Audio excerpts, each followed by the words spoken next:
Pagselebran niya kay tibang saing National Children's Month balang Nobyembre banwa-banwa. Nasa na ning pami katago na ini, adinan lang access rin kaya nakan karamiyaling oportunidad, kalupa na ning quality education at healthcare. Katuki na niti, pepasyag na lang City of San Fernando Mayor Vilma Caluag ramiyaliwang accomplishments ning lokal kapanibalan, manibat January hanggang November aparikil, karang kaya nakang Fernandino. Kayabe kareni ring programa king deworming, early child care services, scholarship, at aliwa pa. Meron pati yung State of the Children address king mini convention Heroes Hall nganing Miyerkules November 29. Agpangkang kaluwag, may ngari ang pamananampon laing pamamiyawulaga karenganak huling ilang apa na liga na ning syudad king daratang nga panahon. Kayabe naman kareng-karelang babalakan din pamanalakad child development centers at libraries. Bukod pa kareni, pasik na nga na naman ning city government impamagduang saup karenganak karasking mental health.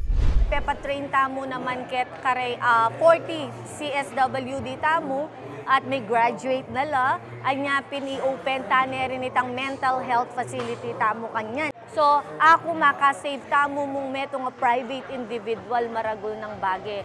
Kasi nung kasing ma-overwhelm tamo kareng numbers ala tamong asagip ang baskin metong.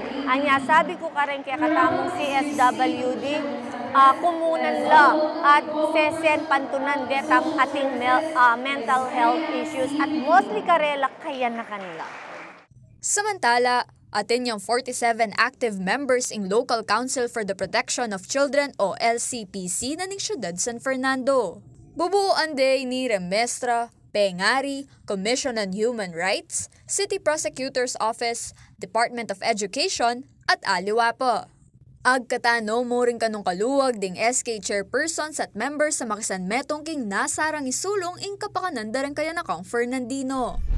Dakal tamo pa programa at i-involve tala rin kaya katamong SK, involve tala talaga rin youth leaders tamo, baka nita magkaroon lang camaraderie, itang ma-focus la ka rin kareng activities da aliking nanumang bage. Kasi po ta kasing ren kaya nakan a leaders, dininan mo lang obligasyon, magpakitang gilas la rin.